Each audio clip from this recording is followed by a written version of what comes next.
exercice 2. Ce qui peut surprendre, c'est ce X secondes, bien entendu. Alors, cela dit, donc c'est pas dans le programme, mais on va voir qu'on va s'en sortir très simplement.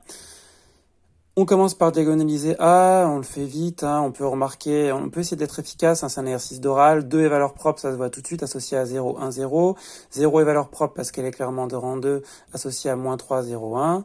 Et puis, par la trace, on trouve la dernière valeur propre qui est 4, on trouve un vecteur propre associé, pas de problème.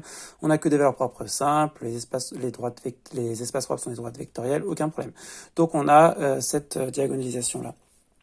Donc, on n'a pas de théorème tout fait puisqu'on est dans le cas de x secondes et pas x'.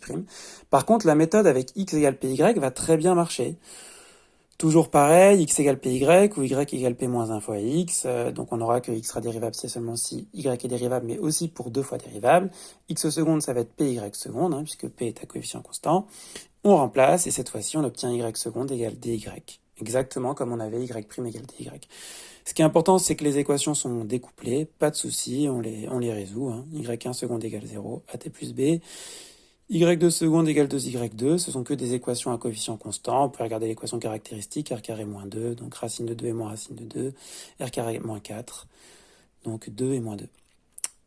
Ensuite, pour revenir à x, on sait que x égale py. Et je vous conseille toujours de faire apparaître p de 1, 0, 0, parce que c'est la première colonne de p. P de 0, 1, 0, P de 1, 0, 1, P de 0, 0, 1. Et on remplace. On a bien à la fin 6 constantes d'intégration. On n'est pas étonné puisque on a un système d'ordre 2, mais en dimension, mais de taille 3. Donc c'est comme si on avait un système d'ordre 6 en fait.